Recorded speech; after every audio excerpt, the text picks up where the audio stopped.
Real Madrid ကိုတကိုးလောင်းနဲ့ကတ်နိုင်တာပျော်နေစရာမဟုတ်သေးဘူးလို့ပြောဆိုလိုက်တဲ့မူလာအားလုံးပဲမင်္ဂလာပါမော်ဆီယာနံပါတ်ပေါင်း online agent မှာကြိုဆိုပါတယ်မင်္ဂလာရှိသောနေ့ရက်လေးတွေကိုပိုင်ဆိုင်နိုင်ပါစေကြောင်းဥစွာပထမဆုတောင်းမြတ်တာပို့သားလိုက်ပါတယ်ဘောလုံးကောက်ဖွင့်ကစားလို့ပါကမော်ဆီယာနံပါတ်1 agent တို့လာရောက်စောကစားနိုင်မှာကြောင်းသတင်းကောင်းပါရပါတယ်အားကစားသတင်းများခန့်မှန်းချက်များနေ့စဉ်တင်ဆက်ပေးနေပါတယ်အကောင့်လေးကိုလည်း like and follow ပြုလုပ်ထားဖို့မြတ်တာရက်ခံလိုက်ပြစီခင်ဗျာ Real Madrid တင်အိမ်ကွင်းဖြစ်တဲ့ဘာနီဗျူးကွင်းကြီးထဲမှာမိုးလုံလုံလေးလုံလုံနဲ့ကံမကောင်းစွာနဲ့ရှုံးနေခဲ့ရပါတယ်။ဒါစိတ်မကောင်းစရာကိစ္စရက်တခုတော့မဟုတ်ပါဘူး။ဘာလို့လဲဆိုတော့မိတ်ဆွေတို့အညာမှာရောင်းတဲ့မုံပြားတက်လက်ဈေးတဲ့တွေကိုမြင်မှုကြပါသလား။မုံပြားတက်လက်ရောင်းတဲ့ဈေးတဲ့အတော်ကြီးတွေရဲ့ရှေ့မှာမုံပြားတက်လက်ကင်တဲ့မြေခွက်တွေကဲ့သို့ Real Madrid အသင်းရဲ့စူလာပြကန်းထဲမှာလည်း Champions League စူလာတွေဆိုတာကပေါ်များလို့နေခဲ့တာပါ။ဘိုင်မြူးနစ်ကဒီနေ့မှာအရန်ကောင်းလွန်းနေတဲ့အသင်းမှာဒီလိုအသင်းမျိုးကိုရှုံးနေသွားတာကစိတ်တက်ကြစရာမလိုပါဘူး။ဘုံကြီးပြန်ပွဲအေးရင်ကျူးတယ်လို့တဲကြီးမဲကြီးငိုနေကြလည်းမလိုပါဘူး။ယောဂအလူလူပျော်နေရမှာပဲဖြစ်ပါလေ။ဘာဖြစ်လို့လဲဆိုတော့ဘိုင်မြူးနစ်အသင်းရဲ့ကန်ဝင်ကစားသမားကြီးတောမန်မူလာကတော့တော်ဝင်မန်ဒရစ်အသင်းကိုရှော့တွက်မထားဖို့သူ့ရဲ့ဂျာမန်ကလပ်အသင်းကိုတတိပီးစကား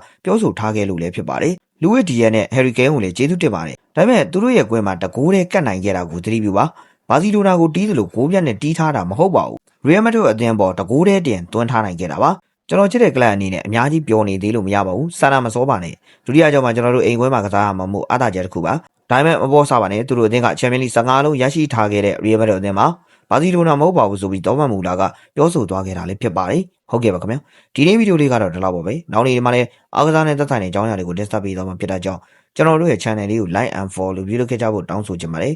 အဆုံးထိနားဆင်အားပေးခဲ့ကြတဲ့ပရိသတ်တယောက်ချင်းစီတိုင်းကိုကျေးဇူးထူးပဲတင်ရှိပါတယ်ခင်ဗျာ